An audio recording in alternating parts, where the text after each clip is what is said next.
नर्मदे हर जुनून में आप सबका दिल से स्वागत है। नर्मदा परिक्रमा क्या होती है, कब की जाती है, कितने किलोमीटर की है, कितना खर्चा आता है, किसने शुरू की, इसका क्या महत्व है, ऐसे अनेक प्रश्न हैं जिसके बहुत सारे हमारे पास आंसर नहीं है। तो आज ये वीडियो मैं सिर्फ उन्हीं लोगों के लिए बनाना चाहती हूँ, सिर्फ उन्हीं लोगों के लिए बनाना चाहती हूँ जिन्हें नर्मदा परिक्रमा क्या होती है कुछ पता नहीं है। मुझे बहुत सारे ऐसे फोन आते हैं, जैसे तेलंगाना से आया, नेपाल से आया, पटना से आया, लखनऊ से आया, कर्नाटक से था। यहाँ पे मैया का थोड़ा प्रचार प्रसार कम है, तो उन्होंने जब ये वीडियो देखा जुनून, और उन्होंने मुझसे पूछा कि ये परिक्रमा क्या होती है, कब की जाती है, इसके क्या नियम है, इसका क्या महत्व है। तो मैंने सोचा चलो इसके ऊपर एक वीडियो बनाते हैं, और जो कुछ नहीं जानता उनके लिए ये वीडियो बनाने की मैं कोशिश कर रही हूँ। ये जब आप ये वीडियो अब आपके पास अगर आया है तो इसका मतलब है कि कहीं ना कहीं आपके मन में ये भाव जागृत हुआ है। तो आज इस वीडियो में संपूर्ण जानकारी मैं देने की कोशिश करूंगी। तो चलिए वीडियो शुरू करते हैं। और उसके पहले, वीडियो शुरू करने के पहले मैं आपसे एक गुजारिश करूंगी कि अगर अभी तक आपने चैनल को सब्सक्राइब नहीं किया है तो जरूर सब्सक्राइब कर लीजिए, और बेल आइकन को दबाना बिल्कुल मत भूलना, ताकि जब मैं लाइव आऊँ सैटरडे को, हर सैटरडे में लाइव आती हूँ, तो आप जरूर जुड़िए और हम ऐसे ही मैया से रिलेटेड बातें करेंगे।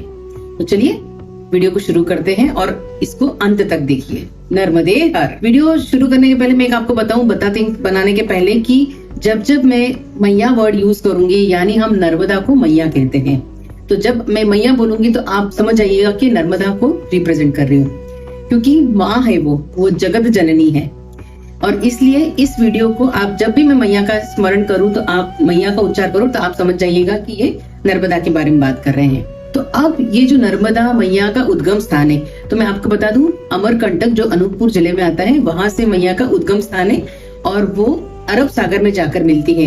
ये पूरा डिस्टेंस 1312 किलोमीटर। इतनी जो मैया बह रही है, और मैया का सबसे बड़ा एक अच्छा कारण ये है कि मैया हमें, जो सारी भारत की नदियां हैं, ये पूर्व की तरफ बहती है, पर एक सिर्फ नर्मदा मैया ही ऐसी है जो पश्चिम वाहिनी है, यानी पश्चिम की तरफ बहती है। तो जब मैया पूर्व से पश्चिम की तरफ बहती है, तो उसके दोनों तटों पे, एक तट को हम बोलते हैं दक्षिण तट और दूसरे तट को बोलते हैं हम उत्तर तट। तो ऐसे वो दो तटों के बीच चलने वाली है। अब ये टोटल जो नर्मदा परिक्रमा करने का जो संकल्प लेते हैं, जो नर्मदा परिक्रमा करते हैं, उसका एक उद्देश्य होता है कि आप जिस पॉइंट से परिक्रमा उठाते हैं, उसी पॉइंट पे आप आकर मैया नर्मदा की पूरी एक गोल राउंड लगा के आते हैं। उसको एक संपूर्ण परिक्रमा कहा जाता है। ये पूरे 4 स्टेट्स में से जाती है। एक है छत्तीसगढ़, मध्य प्रदेश, गुजरात और थोड़ा सा महाराष्ट्र। इसमें 70% जो है नर्मदा वो बहती है एमपी से, मध्य प्रदेश से, और इसीलिए वो इतने दिल वालों की नदी है नर्मदा नदी। अब सवाल ये होता है कि संकल्प उठाना यानी क्या। तो संकल्प यानी जब आप किसी भी शुभ काम को शुरुआत करते हैं, तो उसके पहले आप एक चीज का बीड़ा उठाते हैं, यानी आप संकल्प लेते हैं कि मैं ऐसे विधिवत पूजा की जाती है। तो जनरली लोग ओंकारेश्वर से जल उठाते हैं और वहीं से संकल्प उठा के पूरी मैया की परिक्रमा करके उस स्थान पे आके वो जो जल है वो शिव जी पे अर्पण करते हैं। और ये शिव जी 12 ज्योतिर्लिंग में आते हैं, जो कि ओंकारेश्वर है। पर आपको एक बात बता दूं, ये नर्मदा मैया इतनी पवित्र है क्योंकि ये कुमारिका है। तो मैया के टॉप टू बॉटम किसी भी स्थान से अगर आप परिक्रमा उठाते हैं, तो आपको कोई ऐसा स्पेसिफिक जगह नहीं है कि आपको यहाँ से उठानी है। आप किसी भी घाट से, किसी भी जगह से परिक्रमा उठा सकते हैं, यानी आप संकल्प ले सकते हैं। अब सवाल ये उठता है कि परिक्रमा कैसे की जाती है। तो परिक्रमा करने के बहुत से मार्ग हैं, आपकी शक्ति के अनुसार, या आपके हेल्थ के अनुसार, या आपको अगर फैमिली में से या ऑफिस में से टाइम नहीं मिल पाता है उसके अकॉर्डिंग। तो ये जनरली 3 तरह से की जाती है। पहली है जो पूरे पारंपरिक तरीके से की जाती है, जो कि है पैदल परिक्रमा, जिसे करने के लिए मिनिमम 3.5 महीने से लेके कम से कम 6 महीने लगते हैं। दूसरी होती है, आप या तो बस से कर लो, उसे करने में कम से कम 18 से 20 दिन का समय लगता है। तीसरी परिक्रमा तरीका है आपका करने का, या तो आप 2 व्हीलर से कर सकते हैं या फिर साइकिल से कर सकते हैं। उसे भी महीना भर, या आप अपने क्षमता के अनुसार आपको 30, 40, 50 दिनों में आप उसको पूरी तरह से कर सकते हैं। तो इस तरह से ये एक नर्मदा परिक्रमा करने का एक नियोजन है। अब अगला सवाल ये उठता है कि जब हम नर्मदा परिक्रमा करते हैं तो क्या उसके कोई नियम है।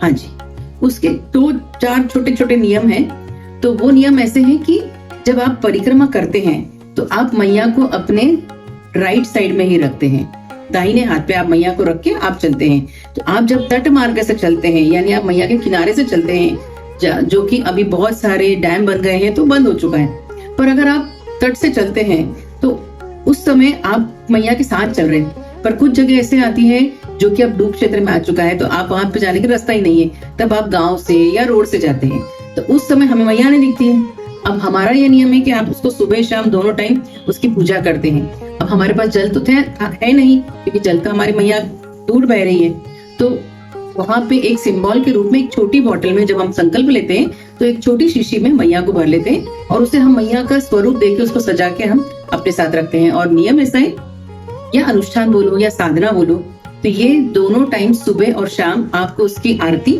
और अष्टक करना होता है। अभी कोई लोग कहते हैं कि हम मानसिक रूप से करेंगे, कोई फर्क नहीं पड़ता। अगर आप मानसिक रूप से भी आरती करना चाहें या आप सिर्फ ध्यान लगाना चाहें, वो जगह सिर्फ साधना करने के लिए है। आपका जो मन उचित करे, जैसा आपको लगे आप वैसा कीजिए। अब आप जो सुबह शाम जो आरती करते हैं मैया को सामने स्मरण करके सामने रख के, तो वो भी आपको जब चलना है तो आपके राइट साइड में रखना है। दूसरा उसमें एक नियम है कि आपको मैया को कभी लांघना नहीं है, यानी आप मैया को सीधे, अगर आप अमरकंटक से शुरू करते हैं तो ओंकारेश्वर में आते हैं, ओंकारेश्वर से आप बमलेश्वर जाते हैं, बमलेश्वर में से जब आप दूसरी तरफ जाते हैं, तो जैसे आपको मैं बताऊं कि ये मैया है, तो उसके ये साइड पे बमलेश्वर है और दूसरी साइड जब आप तट परिवर्तन करते हैं तो वो आता है मीठी तलाई। अब प्रश्न ये होता है कि हम यहाँ तट कैसे परिवर्तन करेंगे? तो जब आप तट परिवर्तन करते हैं तो आप अगर स्कूटर पे हैं या आप साइकिल पे हैं तो आपको वहीं छोड़ देनी होती है, वो आपको दूसरे तट पे उनके सेवक ला देते हैं। आप वो नाव से, बोट से, जो कि अभी फिलहाल बहुत अच्छी, कम से कम 250 लोगों को ले जाने वाली बोट अभी बड़ी सी अच्छी तैयार हो चुकी है, जो पूरी सेफ है। आपको लाइफ जैकेट में पहना दिया जाता है और आप उसको समुद्र को पूरा लांग के आपको वो बोट लेके जाती है। उससे जाने के लिए कम से कम 2.5-3 घंटे लगते हैं और वो डिपेंड होता है ज्वार भाटे के ऊपर। तो इस तरह से हम दक्षिण तट से उत्तर तट पे आ जाते हैं। अरे हाँ, एक और बात मैं आपको बताऊं, दक्षिण तट और उत्तर तट ऐसे 2 तट है मैया के। दक्षिण तट को कहा जाता है कि ये आपके पितरों की भूमि है, यानी आपने किसी जन्म में कुछ पाप किए होंगे, हमें नोइंगली अननोइंगली किसी और देह रूप में हमने कुछ, हमारे जो आत्मा ने किए होंगे उसको क्लीन करने के लिए हमारे दक्षिण तट में हमको शरीर को व्याधि हो सकती है। और वैसे भी आपको यूज टू नहीं होते ना चलने के हम इतने, तो वो है दक्षिण तट, जहाँ पे आप शरीर की व्याधि से निजात पाते हैं। और जब आप उत्तर तट पे जाते हैं तो वो भूमि है देवभूमि। तो आपने जितने भी कष्ट दक्षिण तट में लिए, उसका सारा फल आपको उत्तर तट में मिलता है और आप फिर इतनी सुंदर तरीके से चलते हैं। अब जब ये आपकी पूरी परिक्रमा हो गई तो उसमें एक बात और मैं बताऊं आपको कि इसका छोटा सा एक और है कि जैसे हम स्कूल जाते हैं तो स्कूल के यूनिफॉर्म पहनते हैं ना, तो वो स्कूल का भाव आता है कि हमें स्कूल में जाना है। आप ऑफिस जाते हैं, ऑफिस के पहनते हैं। ऐसे जब परिक्रमा करते हैं तो उसके भी कुछ नियम है। आपको एक स्पेशल टाइप का परिधान पहनना होता है जो कि फुल व्हाइट वस्त्र होता है। कुछ गांव की महिलाएं नहीं पहनती है व्हाइट वस्त्र, क्योंकि हमारे यहाँ सफेद साड़ी पहनना वर्जित है शादीशुदा औरतों को। तो उसमें कुछ फूल, बूटी, जड़ी, छोटी सी कुछ तो भी नक्शेकारी होगी तो भी चलता है, पर जितना आपको जमे वो आप सफेद वस्त्र ही पहने तो बहुत अच्छा होगा। क्योंकि जब आप सफेद वस्त्र पहनते हैं तो उसका आपका वो सात्विक भाव भी तैयार होता है उसमें। उसके साथ आपको अपना बोझा खुद होके लेना है, आप अपना बैग खुद लेके चलते हैं। आपके साथ एक दंड होता है और एक कमंडलू होता है। जो पुराने जमाने में दंड कमंडलू लेके चलते थे उसी का है, बट हमने उसको मॉडर्न वर्जन कर दिया है, तो हम ये इस तरह का स्टील का एक कमंडलू लेते हैं और दंड रहता है। दंड में भी आप उसमें से 7 खंड होते हैं, वो मिला आपको अवेलेबल, ठीक है, ना मिला तो जैसे भी आप चले। जो दंड है वो आपको 2-3 चीजों के लिए यूज होता है। एक तो वो सिर्फ टेकने के लिए या पहाड़ी चढ़ने के लिए और किसी से डरने के, या किसी कुत्ते आ रहा है पीछे उसके लिए नहीं है।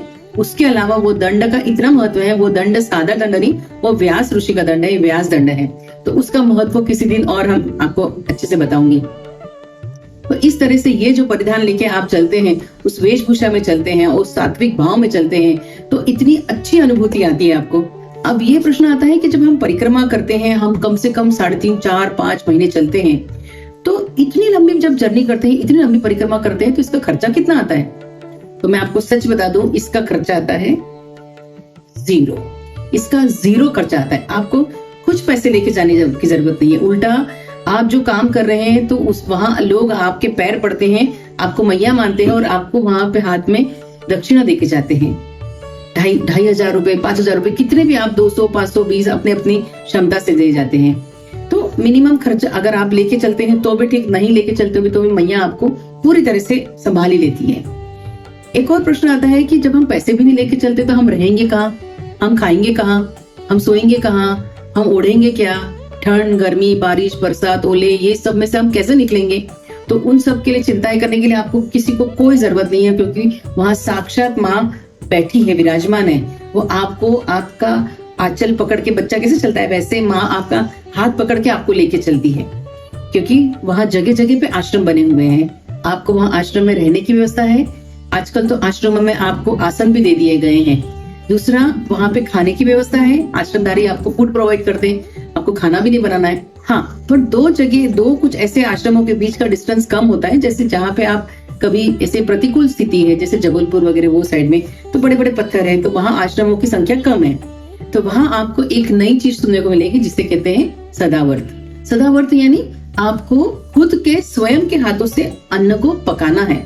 अब मैं आपको बताऊं, अभी के टाइम में मेरे एक पहचान के एक बाबा जी हैं, उनके पास सिर्फ चावल और दाल था और कुछ नहीं था। उन्होंने 3 पत्थर रखे, वहां पे एक कमंडलू रखा जो आपका स्टील का वो रखा, दाल चावल डाला, कुएं में से पानी निकाला और उसको पका के खा लिया। इतनी अच्छी तरह से, मतलब आपको 5 घरों से भिक्षा लेके आपको वो सदावर्त बनाना होता है। ये भी एक अच्छा है कि आप स्वयं अपने हाथ से खुद बनाने की कोशिश करते हैं। इसके अलावा एक प्रश्न ये आता है कि ये परिक्रमा किसने शुरू की। तो मैं आपको बताऊं, इसके जनक है मार्कंडेय ऋषि। तो मार्कंडेय ऋषि जब पैदा हुए थे, जब जन्मे थे, तब उन्हें पता था कि अपनी आयु अल्पायु है। तो उन्हें पता था कि मेरे पास थोड़ा ही कालखंड है, मेरे पास थोड़ा ही समय है, तो मुझे इतनी अच्छी साधना करनी है। इसलिए वो घर से निकले और मैया के उद्गम स्थान यानी अमरकंटक पे जाके उन्होंने साधना के लिए बैठे। जब वहां वो ध्यान लगा रहे थे, साधना कर रहे थे, उन्हें वो जगह ही नहीं मिली। थोड़ा और आगे गए, उन्हें कुछ वहां पे जगह नहीं मिली। फिर वो आगे करते गए, ऐसे करते करते करते करते उन्हें एक नदी लगी। वो नदी के भी उद्गम स्थान तक गए और वापस से रिटर्न आए, फिर भी उन्हें कोई ऐसा स्थान नहीं मिला जहाँ पे वो अपनी साधना कर सके। ऐसे करते करते वो अमरकंटक से लेके सीधे वो बमलेश्वर तक आए और वापस से वो अमरकंटक तक आए। इस तरह से उनकी एक पूरी परिक्रमा हो गई और ये परिक्रमा में उनको 999 नदियों को उद्गम स्थान में जाके वापस आना था। मतलब आपको बताने के लिए मैं बताऊं उनको कितने साल लग गए एक तो ये करने के लिए, और दूसरा इसका एक महत्व ये है कि उनको वो स्थान क्यों नहीं मिला कि जहाँ पे वो साधना कर सके। तो उसका कारण ये है कि पुराणों से बहुत पहले से मैया का जो तट है वो इतना पवित्र है कि वहां पे ऋषि मुनि राजा, मतलब साधु संत देव सब आके तपस्या के लिए बैठे हैं सूक्ष्म रूप में, जो हमारे चक्षु से हम नहीं देख सकते। जो वो उनकी तेजस्वी दृष्टि थी, इसलिए उन्हें पता था। तो वहां इतने साधु संत बैठे हुए हैं। और उसका एक मैं आपको उदाहरण बताऊं कि ऐसा कहते हैं कि अगर आप एक मुट्ठी तिल, जो आपकी तिल्ली होती है ना, एक मुट्ठी तिल अगर आप ऐसे हाथ में लेते हैं और अगर आप छोड़ते हैं तो वो एक तिल का दाना भी जमीन पे नहीं टच होता है।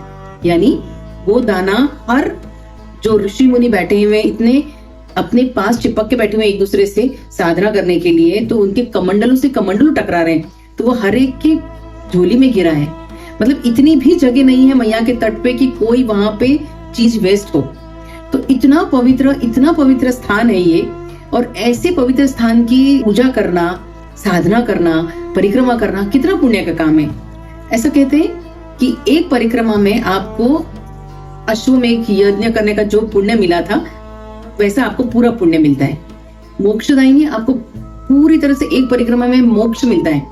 और ये मैं नहीं कह रही हूँ, ये लिखा हुआ है, ये मेरी भाषा नहीं है। इसके अलावा यहाँ पे इतने सारे तीर्थ क्षेत्र हैं जो कहीं नहीं है, कहीं भी ये इतने तीर्थ क्षेत्र हैं जो मैया के तट पे हैं। तो आप सोचिए, अगर आपने एक परिक्रमा कर ली तो आपको आपके 7 पीढ़ियों का भी उद्धार होगा, उसके अलावा आपको मोक्ष भी मिलेगा। उसकी एक मैं आपको उदाहरण बताऊं। हम जब गंगा में अपने पाप धोते हैं, जब हम गंगा में डुबकी लगाते हैं, तो गंगा में अगर 3 बार अगर आप डुबकी लगाते हैं तो आपके पाप धुलते हैं, ऐसा कहते हैं।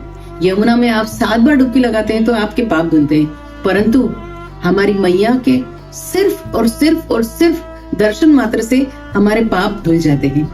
इतनी मतलब आप सिर्फ कल्पना ही कीजिए, सिर्फ दर्शन से जो लाभ मिलता है, तो प्रत्यक्ष जब अगर आप उसको हाथ में स्पर्श करेंगे तो वो कितनी पुण्य की बात होगी। और आप उस पर से आप परिक्रमा कर रहे हैं, उसके ऊपर चल के कर रहे हैं, तो कितनी मतलब बड़ी बात हो रही है। मैं जब परिक्रमा में थी, तो मैं आपको बताऊं, जब मैंने किसी को बताया नहीं था कि मैं परिक्रमा कर रही हूँ। मैं व्हाट्सएप, इंस्टा, स्नैपचैट सबसे स्टोरी सबसे बाहर आ गई थी। और फिर जब मेरी परिक्रमा के बाद मैंने एक वीडियो अपलोड किया था जिसमें मैं सिर्फ चलते हुए हाथ में दंड कमंडल और वस्त्र लेके ऐसे चल रही थी। तो जब मैंने वो स्टोरी डाली तो लोगों ने पूछा, अरे तुमने संन्यास ले लिया, ये कहाँ गई थी, क्या गया था? यानी उन्हें तब मुझे एहसास हुआ कि 80% लोगों को पता ही नहीं है नर्मदा परिक्रमा क्या होती है। उन्हें लगा मैंने संन्यास ले लिया। तभी मैंने सोचा था कि मैं एक वीडियो ऐसा बनाऊंगी जिससे जो बिल्कुल अनजान है उसे इस चीज की मालूमात, जैसे कि मैं आपको बता रही थी गंगा के बारे में। तो आपको एक बात बताऊं, आप सिर्फ कल्पना कीजिए, मैं जो बोल रहे हैं आप सिर्फ मेरी बात सुनिए, मैं क्या बता रही हूँ आपको। गंगा मैया जो खुद दुनिया के पाप धोती है, जो मैया को हम गंगा माँ कहते हैं, वो भी अपने पाप धोने के लिए गंगा दशहरे के दिन मैया के पास अपने आप के पाप धोने के लिए आती है। बताइए, अब सोचिए कि वो कितनी पवित्र है। अब ये प्रश्न जब मन में आता है ना कि वो मैया इतनी पवित्र है, इतनी क्यों पवित्र है, तो उसका सबसे अच्छा और बड़ा कारण क्या है बताइए? क्योंकि ये नर्मदा मैया जो है ये उत्पन्न हुई है शिव भगवान के श्वेत से, उनके पसीने से। जब उनके पसीने का एक बूंद से वो निर्माण हुई है। गंगा को तो उन्होंने सिर पे धारण किया है, पर ये तो उनमें से उत्पन्न हुई है। इसीलिए मैया जब बहती है, मैया जब चलती है अमरकंटक से लेके अरब सागर तक, तो उसमें जितने भी कंकड़ है छोटे छोटे, उसको ऐसा मैया को ऐसा वरदान मिला हुआ है कि नर्मदा खंड में, नर्मदा नदी में जितने भी कंकर है वो शंकर का रूप है। आप वहां से कोई भी एक गोल पत्थर, आप कोई भी एक वहां से शिवलिंग उठा के ले आइए, आप आपके मंदिर में उसकी पूजा कर सकते हैं। आपको प्राण प्रतिष्ठा करने की जरूरत नहीं है। वो इतनी पवित्र है। यानी आप सोचिए ना कितनी मतलब शंकर ने ऐसा उसको वरदान दिया है मैया को। ये सिर्फ हमारा भारत ही है जहाँ पे हम एक पानी को, एक जल को, एक नदी को एक देवी का रूप देते हैं और उसको अपनी माँ कहते हैं। ये किसी और देश में नहीं है, जो सिर्फ हमारे सनातन में। और मुझे बहुत प्राउड होता है कि हम भारत में जन्मे हैं और हम उसको स्पर्श कर सकते हैं, देख सकते हैं। खाना भी मैं आपको बताऊं, जब मैया को भोजन प्रसादी दी जाती है तो ऐसा पूरा थाली नहीं, हम लिटरली जैसे एक एक निवाला तोड़ते हैं, ऐसे निवाला तोड़ के खिलाया जाता है। आप माँ की देख रहे हैं, आप भाव कितना है इनका। मैया में पैर नहीं लगाते हैं, मैया को पहले नमस्कार करके फिर जाते हैं। ये जो भाव है, और पूरे नर्मदा खंड में, पूरे नर्मदा खंड में दोनों तट पे इतने सेवाधारी है कि आपको कुछ भी लेने की जरूरत नहीं है। आपको सिर्फ मैया के ऊपर एक ही चीज रखनी है, वो है आपका सरेंडर भाव। तो इसीलिए मैया के तट पे अगर आप चलेंगे तो आपको इतनी अच्छी आनंद अनुभूति और आपको इतने अनुभव आएंगे।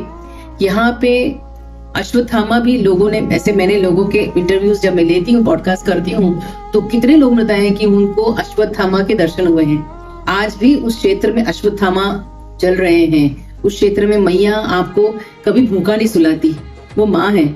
बस यही आपसे विनती करूंगी कि अगर आप कभी भी अगर ये वीडियो आप देख रहे हैं तो आपके कहीं ना कहीं जहन में अगर विचार आया होगा ना, तो मुझ पे ट्रस्ट रख के आप एक बार दर्शन तो भी करके आइए। आप अगर एक बार दर्शन के लिए जाएंगे ना, मैं आपको प्रॉमिस करती हूँ, ट्रस्ट मी, आप अगले बार बोलेंगे चलो मैं परिक्रमा करता हूँ। आप गाड़ी से करो, बस से करो, टू व्हीलर से करो, साइकिल से करो, चल के करो, कुछ फर्क नहीं पड़ता। आप सिर्फ परिक्रमा करो और आनंद लीजिए। तो सही कहूँ ना तो मैया के बारे में बोलने के लिए इतना है, पर ज्यादा वीडियो को लेंथ न देते हुए मैं यहीं पे अल्प विराम लगाती हूँ।